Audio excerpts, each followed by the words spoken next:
is going on, guys? James there and Bass Layers back out here in the bait room. Today we're making this guy. Frankensteined it together out of some old baits I had. The originals look more like this guy, and it's got the indent in the back and the hooks don't really set good in there, so I made this guy with the full body. And then when you flip these guys over, the same thing. When you put that hook in there, the hook hold spot is right there in between the segment. So I love those baits. It's like my #1 bait. I handmade these out of a plaster mold because they're a discontinued bait. So now I'm going to make this guy. That way it's got a fuller body. I make it out of Plaster of Paris. In here, I use a little plastic tub. Use some petroleum jelly. Put the petroleum jelly inside of here. That way when you put the plaster inside, it slides out easy. Fill it halfway up. Put this guy in there halfway. Let it set. Make some little holes. Put some more petroleum jelly on top. Pour another half of it. Take it apart. Make some air sockets on the side. Some air release ports. And then make a spot on the top, a sprue port, so I can actually pour the plastic into this.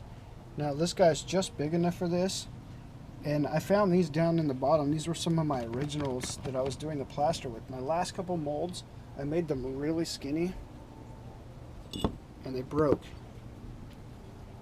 So I'm making these guys like super duper wide this time around. So I'm gonna get to it. I'm gonna start molding this guy for you guys to see. It's a pretty simple process. This stuff sets up really fast, so you got to work really quick with it. As soon as you get it mixed up, you better get it in there, and you better get this guy set, because I've had it happen before where I mix it up, I don't get it in there fast enough, and the stuff's already hardened on me. And always make sure you put the petroleum jelly in between, or else you would just have one big chunk of Plaster of Paris, and you'll have to break your plastic out of there. And I've done that before. Anyways, I'm going to do this. Pretty simple, Plaster of Paris, easy way to make molds. Let's do this. So I have another container the same size as the one that I already put the petroleum jelly into. And I have some of the Plaster of Paris. So what I'm going to do in this other one, the way to do this,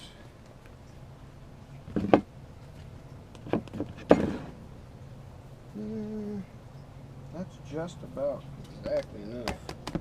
And when I add water with that, it's going to be more. So I'm going to take just a tiny bit of this out and put it back in the bag.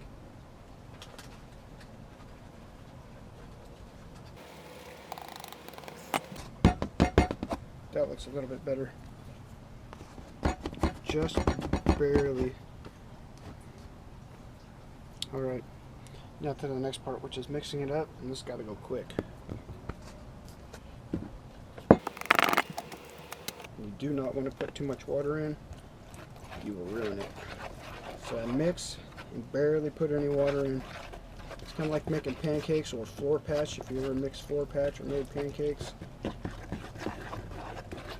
you do put too much water in, you can put more of the powder in. I'm telling you right now, that stuff, it dries so quick that probably not going to work. I think I put too much water in.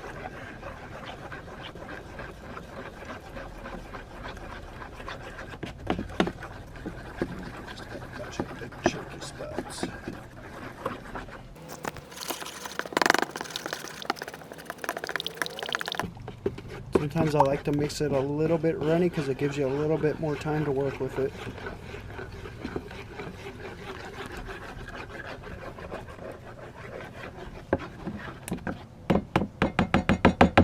Actually, I think that's pretty dang good right there. This is the hard part.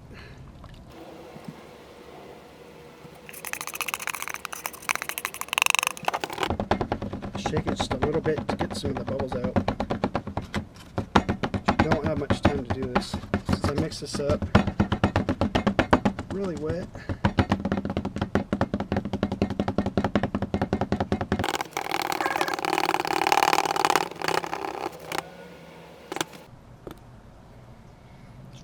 little trick, it's going to take some wet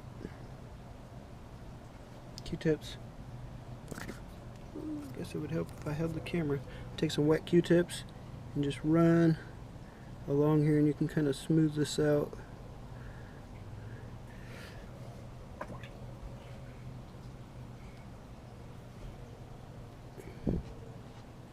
You can clean it up before it dries on you. Just thought of this as I turned the camera off. I was like, how can I clean this? I can use Q-tips. I mix this stuff really good. Mixing it wet gives you a lot of time to work with it. The last one I made with those tails, yeah, I mixed it way too thick. Not enough water, dried on me really, really fast. This actually works really good. Anyways, I'm going to continue doing this, get it cleaned up. I'm going to let this dry and move to the next step. This is the really, really hard part. Just set in it properly. Probably not going to be able to get this on film very good.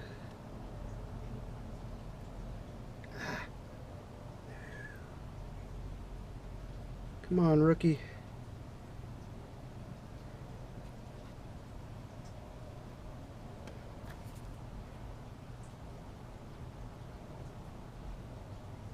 Anything that's a little bit messed up, you can kind of move around. I got a toothpick around here somewhere. You can manipulate this stuff just a little bit before it dries completely. You want to make sure these appendages are sitting right in there. Actually mix this one really good. I can work with this one. Usually I mix it up a little too much. Now anything that got on the top there, that can be just scraped off when I get to the next step. Alright. Little trick. It's going to take some wet Q-tips. I guess it would help if I held the camera. Take some wet Q-tips and just run along here, and you can kind of smooth this out.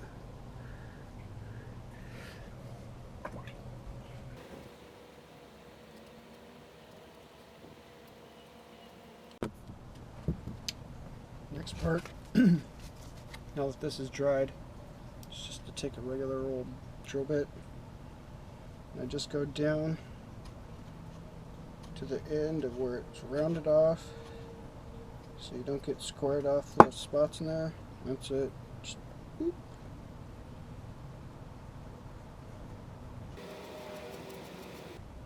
I gotta keep in mind that I'm going to be making air chambers to come here, so I gotta try to stay away from right where I'm going with the air chambers.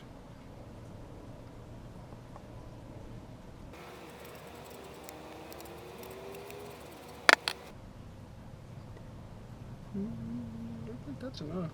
Force should hold it.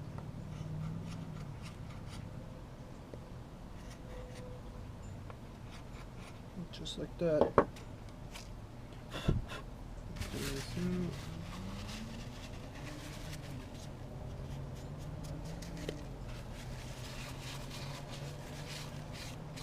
If your bait starts falling out, lay it flat and just make sure it's all back in there. Make sure all the appendages are back where they need to go. Next step, take petroleum jelly again. Oops. Just throw on the lid. Just take some on the finger. Put a little bit on the bait. Comes off. A little easier that way. You just smear it around in there. Smear it up on the sides of this thing. Just make sure you get it all in there. You don't want it too deep inside these holes. It will clog up the holes. But you just want to get it all anywhere you see that's not shiny. You want to get it shiny. Oops.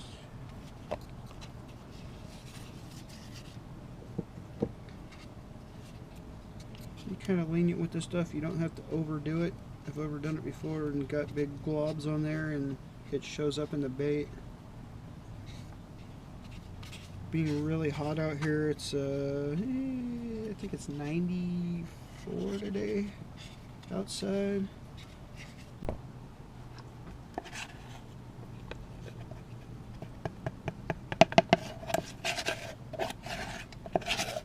Sad 2 going in.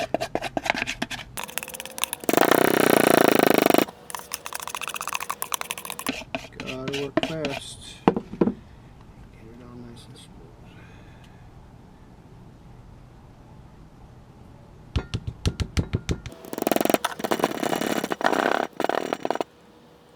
Big bubbles might pop out, that's alright.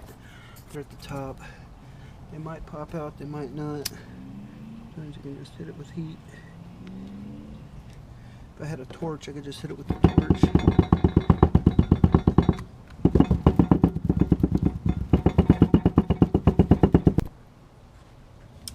Alright, let's see if this guy will pop out of here real easy or not. Should slide right on out. Easy enough. And this guy should pop right open.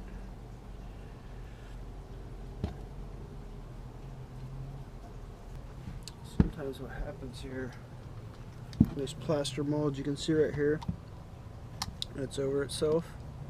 Just take your knife, a utility knife, just go along the edge line there, cut that.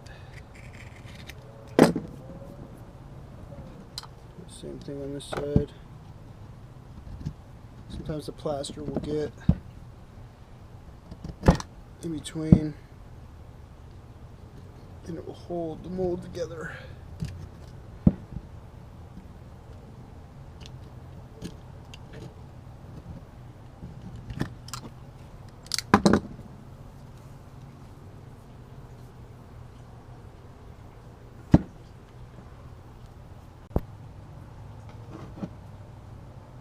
Need a little bit of coaxing. So use the hammer and the flathead. Stuck the flathead right here on the side. Gave it a couple taps. Broke the seal. There you have it.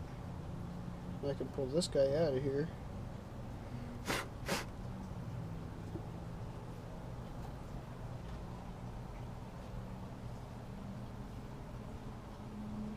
Doesn't look very clean.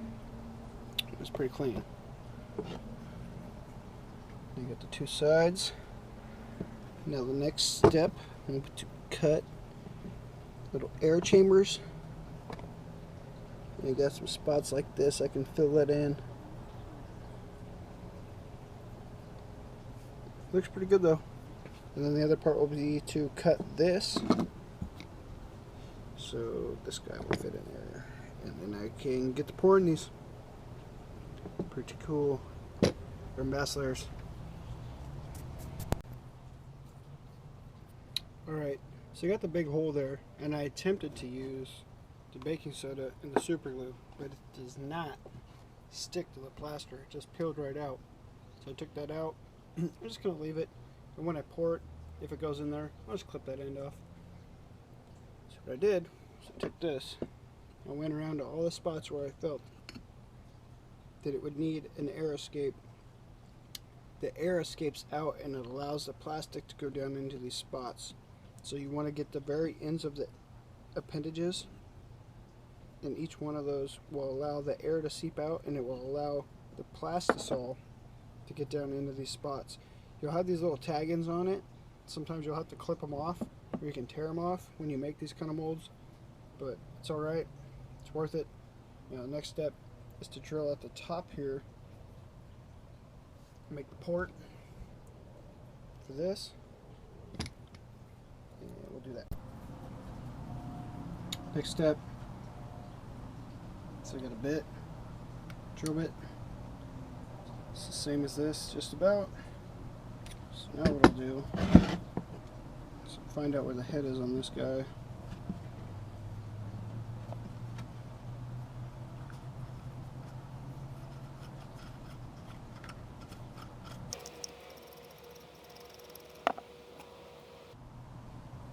Pretty close to centered.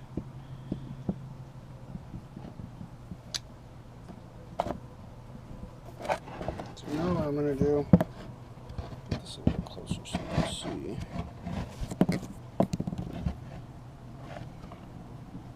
Just hold it together, slowly go around, get that started.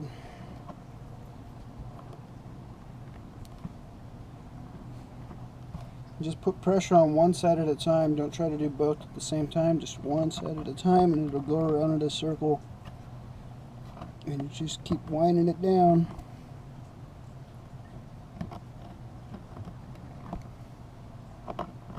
And you got to keep in mind how long the tip on the injector is, so you don't want to go down too far.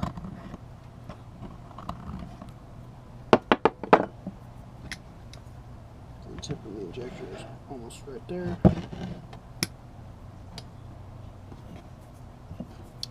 Now what I'm seeing here, because this one's so deep, I'm just going to channel it out at an angle to get this a little bit deeper.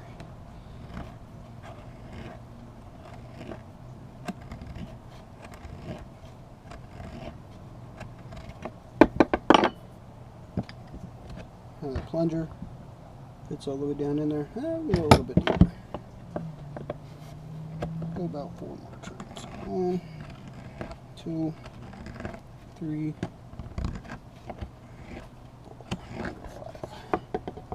Get that out of there. Now let's see. Oh yeah, see now that sits flush on there. That's good. Alright, so next step, same. Just come back with this. Kind of chop this out.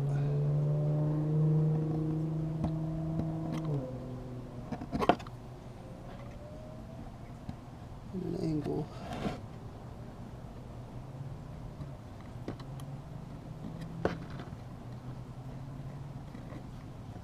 That's just going to allow the plastisol to flow in there freely. And then after you pour it, you can cut that part off. So that should pour in there pretty good. I'm thinking that's going to do good. Pretty cool. Now on to the next step, which is going to be coating it with clear fingernail polish.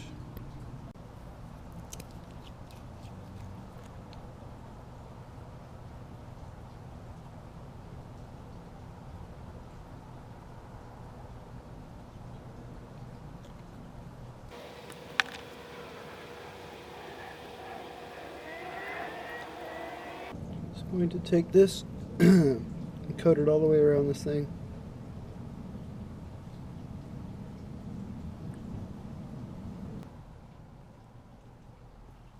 Alright, let's get to injecting one of these guys and see what it looks like. I think I'm ready to go. Done playing around with this.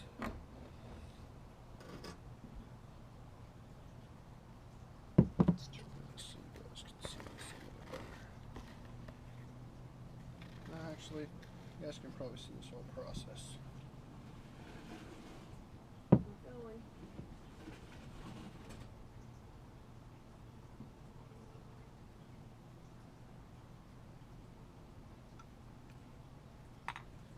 My mom coming out telling me taking the dog for a walk. Here we go. First try. Ooh, yeah, it's coming out the sides. That's good. Comes out those little sides. Means you know you got it. Seems a little bit offset, so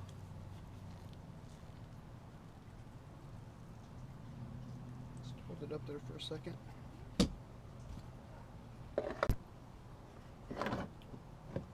Alrighty, so let this guy set for a minute.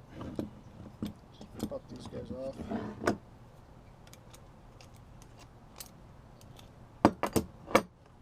Got a little shoot out of the bottom. Got a little stuff shot out of the bottom. It's alright. Means that I got a good pour. And you see it's coming out the sides there. Every one of those little spots, that's the air chambers, the release. Yeah, this thing's tough. There you have it. First one. So now you got those little air chamber things. Just hold on to that. Pop those little guys off.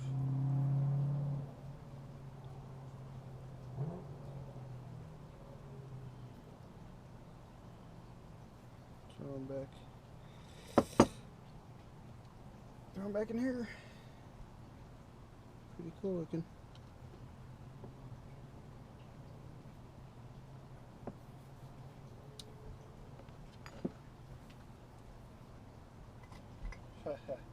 My scissors literally just snapped in half on me. So I gotta grab my old ones. Time for some new scissors.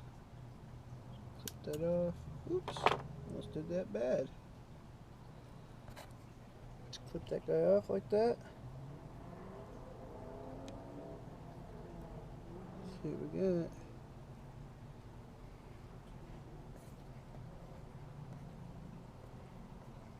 Yeah, you can kind of see the UBS in there.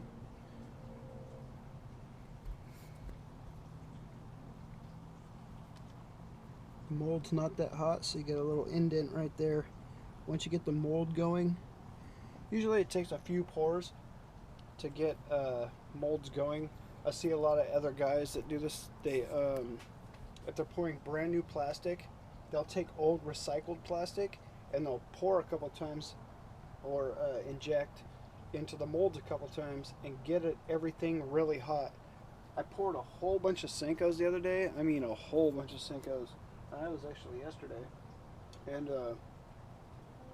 once I started getting the mold really hot, then I wasn't getting the little indents like this on stuff.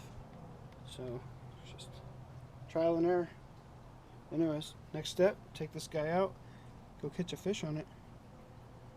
Pretty cool looking topwater bait.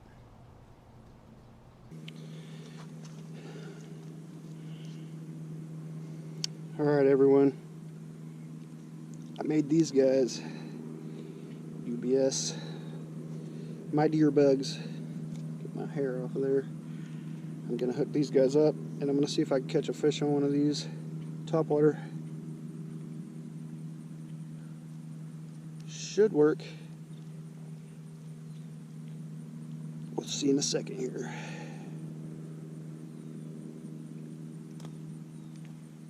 See, I was saying when I built these in the video, you can see how wide the weight is compared to the front here. So what I need to do is I need to make that end a little bit longer and get it to the width of that. That way it's all one piece and this won't hook on grass anywhere. Anyways, there she is. Let's go test it out and see if it catches a fish. I know it's going to. Oh yeah. Oh yeah. That's heavy, so it casts hella good.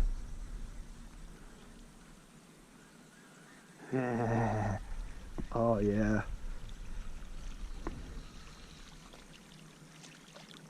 Look at that thing.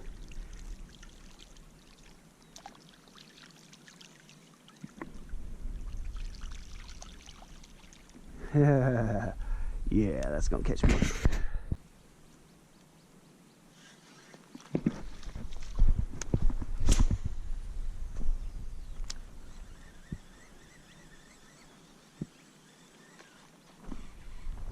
Oh.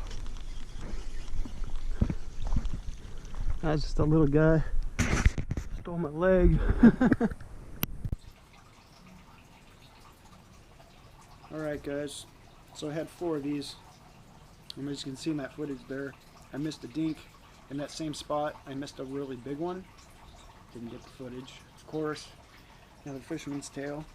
So these guys here, we went out the very next day and went to the same spot. And as you can see, these things got destroyed. But I deleted the entire day of fishing footage I got home. I was really tired. I plugged my camera in to charge the battery and totally thought I'd plugged it into my computer. I looked at it and seen that it was really full on footage. So I was gonna make space on the camera and I deleted the entire day of fishing footage. A bunch of 4-pounders and stuff we caught. Some really good underwater footage I had too of like bluegill beds and some other stuff, but it is what it is, man. Urban bass layers. I'll be back out there trying to catch them with these soon. You'll see me catching them on these again. So it's not really a fail, but it's kind of a fail because I did fail. Had some good footage and I dumped it. Anyways, urban bass layers. On to the next bait, on to the next video.